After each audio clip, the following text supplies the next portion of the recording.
Okay, welcome. The goal here is to read at least 2 pages. I normally have a lot more time, but not today. This is Stephen King's Carrie. Okay. Tommy Erbler, age 5, was biking on the other side of the street. He was a small, intense-looking boy on a 20-inch Schwinn with bright red training wheels. He was humming Scooby-Doo, Where Are You? Under his breath. He saw Carrie, brightened, stuck out his tongue. Hey, old fart face of prayin' Carrie. Carrie glared at him with sudden smoking rage. The bike wobbled on its training wheels and suddenly fell over. Tommy screamed. The bike was on top of him. Carrie smiled and walked on. The sound of Tommy's wails was sweet, jangling music to her ears. If only she could make something like that happen whenever she liked. She stopped dead 7 houses up from her own, staring blankly at nothing.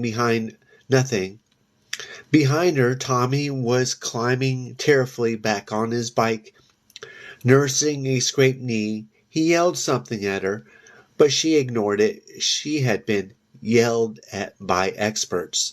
She had been thinking. And something had happened. Her mind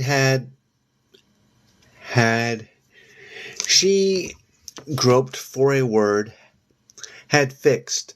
That was not right, but it was very close. There had been curious mental bendings, almost like an elbow curling a dumbbell. That doesn't exactly right either, but it was all she could think of. An elbow with no strength, a weak baby muscle. Flex. She suddenly stared fiercely at Mrs. Uriarty's big picture window. She thought,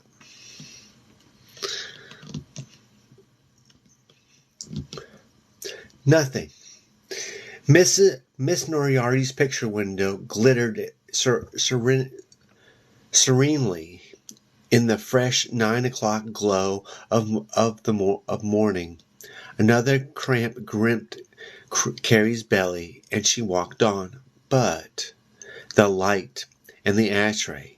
Don't forget the ashtray. She looked back. Over her shoulder, again, it seemed that something flexed, but very weakly. The flow of her thoughts shuddered as if there had been a sudden bubbling from a wellspring deep inside. The picture window seemed to ripple. Nothing more. It could have been her eyes. Could have been. Her head began to feel tired and fuzzy, and it throbbed with the beginning of a headache. Her eyes were hot, as if she had just sat down and read a book of Revelations straight through. She continued to walk down the street toward the small white house with the blue shutters. The familiar hate, love, dead feeling was churning inside her. Ivy had crawled up the west side of the bungalow. They always called it the bungalow because the White House sounded like a political joke, and Mama said all politicians were crooks and sinners and would eventually give the country over to the godless Reds, who would put all the believers of Jesus, even the Catholics, up against the wall. And the ivy was picturesque. She knew it was all it was, but sometimes she hated it, sometimes, like now. The ivy looked like grotesque, a giant hand nudged with great veins, which had sprung up out of the ground to grip the building. She approached it with dragging feet. Of course, there had been the stones. She stopped again, blinking vapidly at the day. The stones. Mama never talked about that. Carrie didn't even know if her mama still remembered the day of the stones. It was surprising that she herself still remembered it. She had been a very little girl then. How old? 3, 4? There had been there had there had been the girl in the white bathing suit. Then the stones came, and things had been in the house.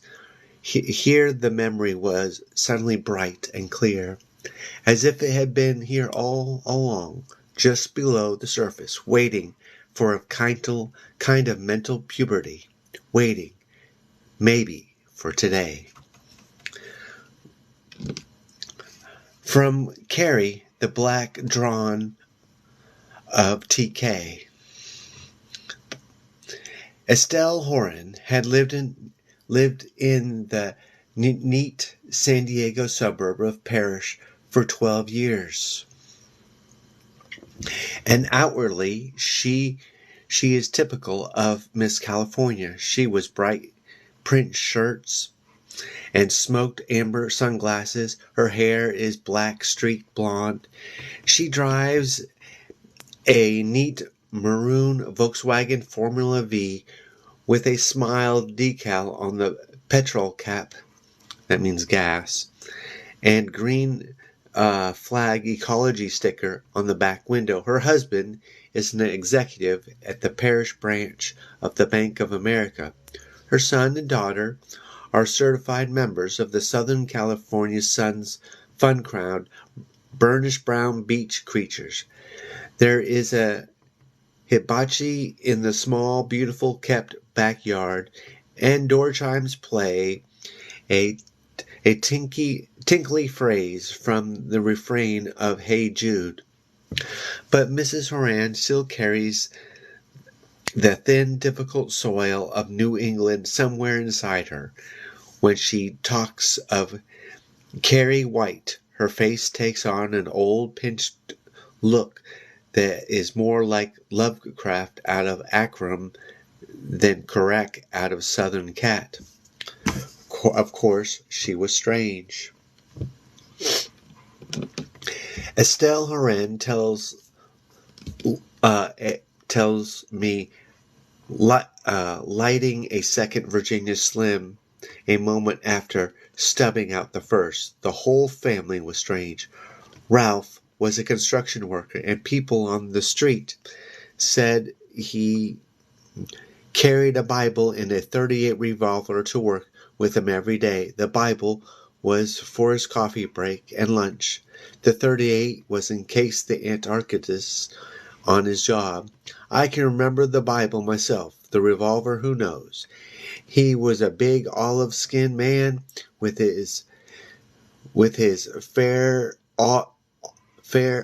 hair always shaved into a flat-top crew cut. He always looked mean, and you didn't meet his eyes, not ever. They were so intense they actually seemed to glow. When you saw him coming, you crossed the street, and you never stuck out your tongue at his back, not ever. That's how spooky he was.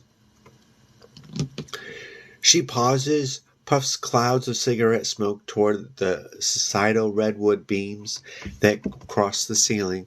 Stella Horan lived on Carlin Street until she was 20, commuting to day classes at Lewin Business College in Moulton. But she remembers the incidents of the stones very clearly. There are times, she says, when I wonder if I might have caused it. The backyard was next to ours, and Mrs. White had put in a hedge, but it hadn't grown out yet. She called my mother dozens of times about the show I was putting on in my backyard. Well, my bathing suit was perfectly decent, prudish by today's standards, nothing but a plain old one-piece Jensen. Mrs. White used to go on and on about the scandal. It was for her baby, my mother. Well, she tries to be polite, but her temper was so quick. I don't know what Margaret White did to finally push her over the edge. Called me the whore of Babylon, I suppose, but my mother told her uh, our yard was our yard, and I'd go out to dance the hoochie coochie, buck naked, if that was her pleasure and mine. She also told her that she was a dirty old woman with a can of worms for a mind. There was a lot more shouting, but that was the upshot of it. Oh, my goodness. All right. Ooh, this is getting close. Is it really 4:19? Oh, my goodness. All right. I wanted to stop sunbathing right then. Oh, I almost forgot. If you like YA horror, my book Vampire Juice is available on Amazon. If you like Goosebumps, Fear Street, The Haunting Hour, Are You Afraid of the Dark, Tales from the Crypt, then you may like Vampire Juice. Check it out. I wanted to stop sunbathing right then. I hate trouble. It upsets my stomach. But Mom, when she gets a case, she's a terror. She came home from Jordan Marsh with a little white bikini, told me I might as well get all the sun I could. After all, she said, the privacy of our own backyard and all. Stella Horan smiles a little at the memory and crushes out her cigarette. I tried to argue with her and tell her I didn't want any more trouble. Didn't want to be a pawn in their back fence war. Didn't do a bit of good trying to stop my mum when she's gets a bee in her hat. It's like trying to stop a Mack truck going downhill with no brakes. Actually, there was more to it. I was scared of the Whites. Real religious nuts are nothing to fool with. Sure, Ralph White was dead, but what if Margaret still had the .38 around? But there I was on a Saturday afternoon, spread out on a blanket in the backyard, covered with suntan lotion and listening to the top 40 on the radio. Mom hated this stuff, and usually she'll yell out at least twice for me to turn it down before she went nuts. But that day she turned it up twice herself. I started to feel like the whore of Babylon myself. But nobody came out of the White's place, not even the old lady to hang her wash. That's something else. She never hung any undies on the back line. Not even Carrie's, and she was only 3 back then, always in the house. I started to relax, I guess.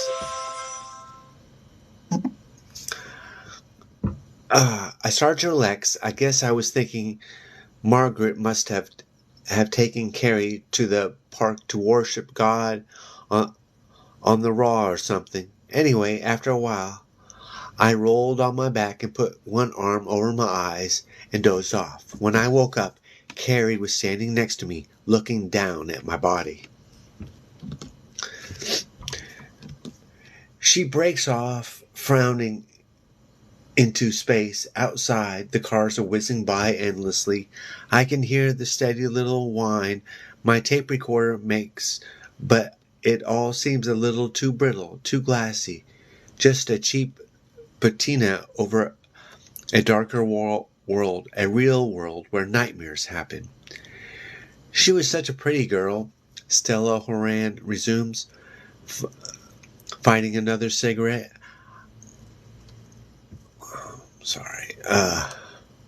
I'm sorry, lighting another cigarette. I've seen some high school pictures of her, and the horrible fuzzy black and white photo in the cover of Newsweek. I look at them, and all I can think is, dear God, where did she go? What did that woman do to her? Then I feel sick and sorry.